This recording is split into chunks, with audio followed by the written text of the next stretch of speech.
News of America spying on its European allies is still ruffling feathers among EU politicians after German news magazine Der Spiegel broke the story. But U.S. President Barack Obama, speaking while on his African tour, said that such intelligence gathering is routine.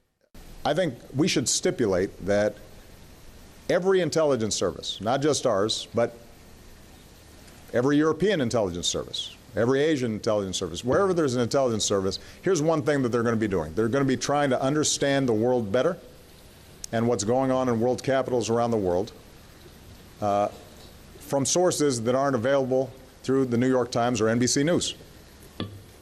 That they're seeking additional insight beyond what's available through open sources. If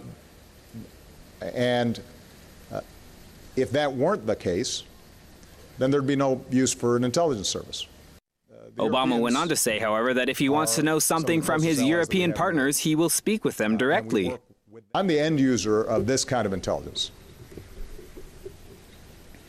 And if I want to know what Chancellor Merkel is thinking, I will call Chancellor Merkel. If I want to know what President Hollande is thinking on a particular issue, I'll call President Hollande. And if I want to know what David Cameron's thinking, I call David Cameron. Ultimately, we work so closely together that there's almost no information that's not shared between our various countries. Claude Moniquet, a former French intelligence officer who worked as a spy for 20 years, says the revelations shouldn't come as a surprise. In France, in Germany and so on, the intelligence services send a lot of reports, of course secret reports, to the policymakers, the government and so on.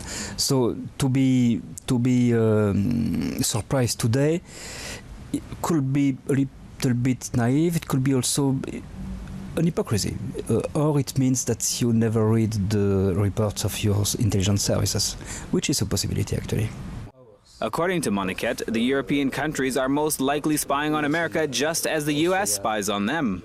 A country has allies and interests, and so those interests must be protected and defended. The Europeans must protect, of course, their interests and their industry.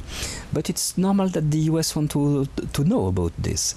And I think that in the other way, I'm quite sure that some European countries, certainly Germany and France, for instance, and certainly France, are spying the United States when they can.